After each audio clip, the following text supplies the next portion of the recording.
ନମୋ ନମଃ। ପିଲାମାନେ କାଲି ଆମେ ସମହର ଯୋଗ ବିଷୟରେ ଜାଣିଥିଲେ। ହର ସମାନ ଥିବ। ଆଜି ହର ଭିନ୍ନ ଅଛି, ଆମେ ତାର ଯୋଗ କରିବା। ତାହେଲେ ହର ଭିନ୍ନ, ୟାକୁ ସମହର ନ କରି ଆମେ କିପରି ଯୋଗ କରିବା? ତାହେଲେ ଦେଖ, 1/3 ଯୁକ୍ତକ 1/4, ୟାର ହର ଭିନ୍ନ ଅଛି। ୟାକୁ ଆମେ ସମହର କରିବାନି। ସଂକ୍ଷେପରେ ଆଉ କିପରି ଆମେ କରିପାରିବା?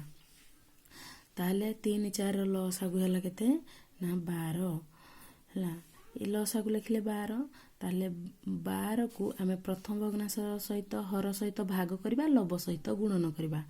12 ହରଣ 3 ଗୁଣନ 1। ସେଇଭଳି ପ୍ରଥମ ଭଗ୍ନାଂଶର କାମ ସରିଲା। ଦ୍ୱିତୀୟ ଭଗ୍ନାଂଶ କାମ କରିବା। 12 ହରଣ 4 ଗୁଣନ 1। 12 ହରଣ 4 ଗୁଣନ 1। ତାହେଲେ 12କୁ 3ରେ ହରିଲେ 4 ଗୁଣନ 1। ଯୁକ୍ତକ 12କୁ 4ରେ ଭାଗ କଲେ 3 ଗୁଣନ 1। 4 କେ 4, 3 କେ 3। ତାହେଲେ 4ରେ 3 ମିଶିଲେ 7 ବିଭକ୍ତକ 12। ଆମକୁ ସମହର କରିଥିଲେ ଟିକେ ଅଧିକା ସମୟ ଲାଗିବ। ୟାକୁ ଆମେ ସଂକ୍ଷେପରେ କରିବା। ସେଇଭଳି କହିଲ 1/2 ଆଉ 1/3 ଯୋଗ କଲେ କେତେ ହେବ? ଦେଖ, ଏଇ ଦୁଇଟି ହେଉଛି ମୌଳିକ ସଂଖ୍ୟା।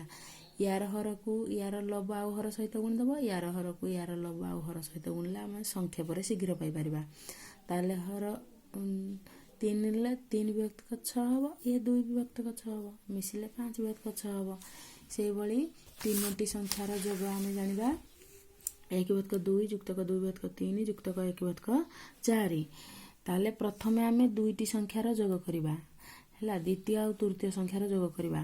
ତାହେଲେ 1/2କୁ ଆମେ ପ୍ରଥମ ଭଗ୍ନାଂଶ ରଖିନେଲେ, ତାହେଲେ 2/3 ଯୁକ୍ତକ 1/4, 3, 4 ଲସାଗୁ ହେଲା 12। 12କୁ 3ରେ ଭାଗ କରିବା, ହେଲେ କେତେ? 4। 4କୁ ଲବ ସହିତ ଗୁଣିବା, 4 ଗୁଣନ 2 ଯୁକ୍ତକ 12କୁ 4 ସହିତ ଭାଗ କରିବା, 3 ଗୁଣନ 1। 1 ଗୁଣନ 3 ଲେଖା ହେଲା। ତାପରେ ଆମେ ପ୍ରଥମ ଭଗ୍ନାଂଶକୁ ତ ରଖିଛନ୍ତି, ପଛରେ ମିଶାଇବା। 1/2 ଯୁକ୍ତକ 4 ଦୁଗୁଣ 8, 3 କେ 3 ବିଭକ୍ତକ 12। ମାନେ 1/2 ଯୁକ୍ତକ 8ରେ 3 ମିଶିଲେ 11 ବିଭକ୍ତକ 12।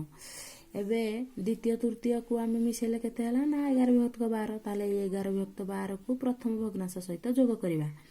ତାହେଲେ 2 ଆଉ 12ର ଲସାଗୁ କେତେ ହେବ? ନା 12। 12କୁ 2ରେ ଭାଗ କଲେ ହେଲା 6, 1ରେ ଗୁଣିଲେ 6।